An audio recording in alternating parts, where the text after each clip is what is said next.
দাঁড়া, তুই ওরকম করিস না। ঠান্ডা হও, ঠান্ডা ঠান্ডা হও। আমরা এক্ষুনি একসাথে শুটিং করছিলাম। দাঁড়া, আর ঘন্টা আগে আমরা একসাথে শুটিং করছিলাম। সমুদ্রে নেমে সমুদ্রে শুটিং করছিলাম আমরা। পড়ে গেল না কি ও একা হঠাৎ করে? আমিও মরেছি। দুজনেই পড়ে গেল। আমি ঠিক আছি। রাহুল দাকে দেখো না, আমাকে ঠিক আছে তো, আমাকে যেতে দিচ্ছে না। আমাকে যেতে দিচ্ছে না বাবলু দা। ঠিক আছে, ঠিক আছে বাবা, দেখছি না। ঠিক করে তো না।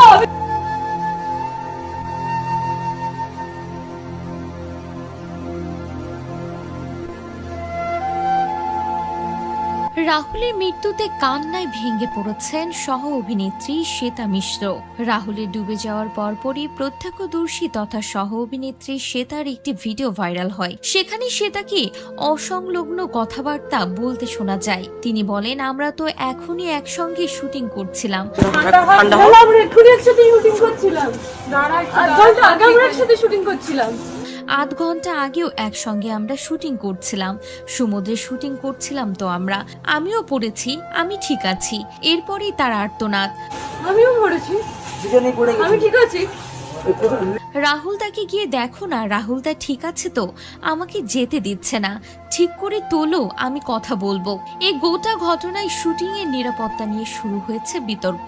সিরিয়ালের প্রোডাকশন ম্যানেজারকে ধরা হলে তিনি অবশ্য দাবি করেন নিরাপত্তা খুব একটা ত্রুটি ছিল না এবং রাহুলকে উদ্ধার করতেও বেশি সময় লাগেনি। কাছেই ছিল বোট, দ্রুতই তাকে তুলে আনা হয় বলেই জানান তিনি। তবে ওড়িশা পুলিশের তরফে আবার দাবি করা হয়েছে জলে নেমে শুটিং এর অনুমতিই ছিল না। আজকের গোটা ঘটনা তারা জানতে পেরেছে দীঘা থানার থেকে। এর পাশাপাশি ওড়িশার স্থানীয়দের দাবি সমুদ্রের অনেকটা গভীরেই নাচের একটি দৃশ্যের শুটিং চলছিল। অবশ্য তারা এও দাবি করেছিলেন যে রাহুলরা যে সময় শুটিং করছিলেন তখন সেখানে খুব একটা জল ছিল না। আগামীকাল শুটিং সেরে ফিরে আসার কথা ছিল তাদের। তবে শ্বেতা মিশ্র ফিরে আসতে পারলেও আর সজ্ঞানে ফেরা হলো না রাহুল অরুণোদয় বন্দ্যোপাধ্যায়ের। শুটিং এর শেষে সমুদ্রে নেমে ডুবে যান রাহুল, চলে যান না ফেরার দেশে। এই খবর এখন মেনে নিতে পারছেন না কেউই।